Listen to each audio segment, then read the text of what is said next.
ತಾಳ್ಮೆಯ ದಾರಿ ಒಂದು ಪ್ರೇರಣಾದಾಯಕ ಕಥೆ.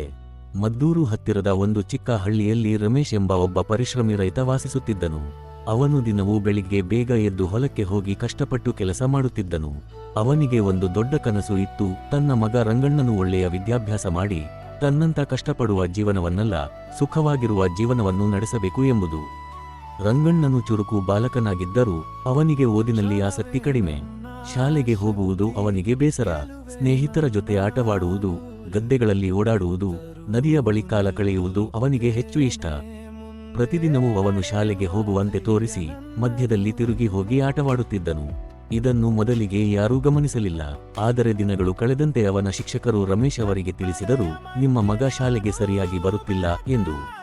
ಈ ಮಾತು ಕೇಳಿ ರಮೇಶ್ ಅವರಿಗೆ ತುಂಬಾ ನೋವಾಯಿತು. ಒಂದು ಸಂಜೆ ಹೊಲದಿಂದ ಮನೆಗೆ ಬಂದು ರಮೇಶ್ ತನ್ನ ಮಗನನ್ನು ಹತ್ತಿರಕ್ಕೆ ಕರೆದು ನಿಧಾನವಾಗಿ ಕೇಳಿದನು, ರಂಗಣ್ಣ, ನೀನು ಶಾಲೆಗೆ ಏಕೆ ಹೋಗುತ್ತಿಲ್ಲ? ಮೊದಲು ರಂಗಣ್ಣನು ಮೌನವಾಗಿದ್ದ. ನಂತರ ನಿಧಾನವಾಗಿ ಹೇಳಿದನು, ಅಪ್ಪ, ನನಗೆ ಓದಲು ಇಷ್ಟವಿಲ್ಲ, ಆಟವಾಡೋದಷ್ಟೇ ಇಷ್ಟ. ಈ ಮಾತು ಕೇಳಿ ರಮೇಶ್ ಕೋಪಗೊಂಡಿಲ್ಲ. ಬದಲಿಗೆ ಅವನು ನಗುತ್ತಾ ತನ್ನ ಮಗನನ್ನು ಹೊಲಕ್ಕೆ ಕರೆದುಕೊಂಡು ಹೋದನು.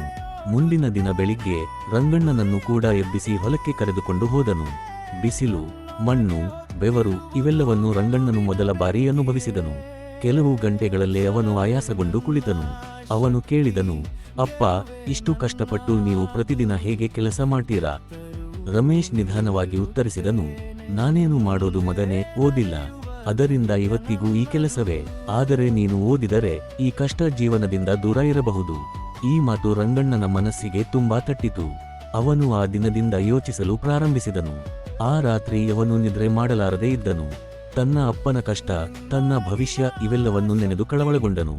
ನಾನು ಹೀಗೆ ಇದ್ದರೆ ನನ್ನ ಜೀವನವು ಇದೇ ಆಗುತ್ತದೆಯೇ ಎಂಬ ಪ್ರಶ್ನೆ ಅವನ ಮನಸ್ಸಿನಲ್ಲಿ ಮೂಡಿತು. ಮುಂದಿನ ದಿನ ಅವನು ಸ್ವತಃ ಶಾಲೆಗೆ ಹೋದನು. ಮೊದಲಿಗೆ ಅವನಿಗೆ ಓದುವುದು ಕಷ್ಟವಾಗಿತ್ತು. ಶಿಕ್ಷಕರು ಹೇಳುವುದನ್ನು ಅರ್ಥ ಮಾಡಿಕೊಳ್ಳಲು ಅವನಿಗೆ ಸಮಯ ಬೇಕಾಯಿತು. ಸ್ನೇಹಿತರು ಕೆಲವರು ಅವನನ್ನು ಹಾಸ್ಯ ಮಾಡಿದರು. ಆದರೆ ಈ ಬಾರಿ ಅವನು ಹಿಂತಿರುಗಲಿಲ್ಲ. ಅವನು ತಾಳ್ಮೆಯಿಂದ ನಿಧಾನವಾಗಿ ಕಲಿಯಲು ಪ್ರಾರಂಭಿಸಿದನು.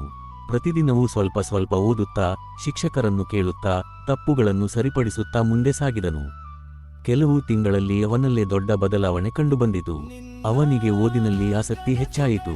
ಅವನು ತರಗತಿಯಲ್ಲಿ ಪ್ರಶ್ನೆಗಳಿಗೆ ಉತ್ತರಿಸಲು ಆರಂಭಿಸಿದನು. ಶಿಕ್ಷಕರು ಅವನನ್ನು ಪ್ರಶಂಸಿಸಿದರು.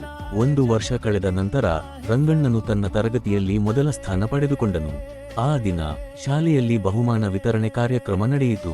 ರಂಗಣ್ಣನ ಹೆಸರನ್ನು ಕೂಗಿದಾಗ ರಮೇಶ್ ಅವರ ಕಣ್ಣುಗಳಲ್ಲಿ ಕಣ್ಣೀರು ತುಂಬಿತು. ಆದರೆ ಅದು ದುಃಖದ ಕಣ್ಣೀರು ಅಲ್ಲ, ಸಂತೋಷದ ಕಣ್ಣೀರು.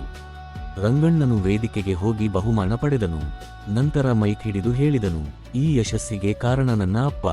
ಅವರು ನನಗೆ ತಾಳ್ಮೆ ಮತ್ತು ಪರಿಶ್ರಮದ ಮಹತ್ವವನ್ನು ತಿಳಿಸಿದರು. ಅವನು ವೇದಿಕೆಯಿಂದ ಇಳಿದು ತನ್ನ ಅಪ್ಪನನ್ನು ಅಪ್ಪಿಕೊಂಡನು. ಆ ದಿನದಿಂದ ರಂಗಣ್ಣನು ತನ್ನ ಹಳ್ಳಿಯಲ್ಲಿ ಪ್ರೇರಣೆಯ ಮಾದರಿಯಾದನು. ಕಥೆಯ ಸಾರಾಂಶ: ತಾಳ್ಮೆ ಮತ್ತು ಪರಿಶ್ರಮ ಇದ್ದರೆ ಯಾರಾದರೂ ತಮ್ಮ ಜೀವನವನ್ನು ಬದಲಿಸಬಹುದು. ತಪ್ಪು ಮಾಡಿದರೂ ಅದನ್ನು ಸರಿಪಡಿಸಲು ತಡವಾಗುವುದಿಲ್ಲ. ಒಂದು ಸರಿಯಾದ ನಿರ್ಧಾರ ಜೀವನವನ್ನು ಸಂಪೂರ್ಣವಾಗಿ ಬದಲಾಯಿಸಬಹುದು.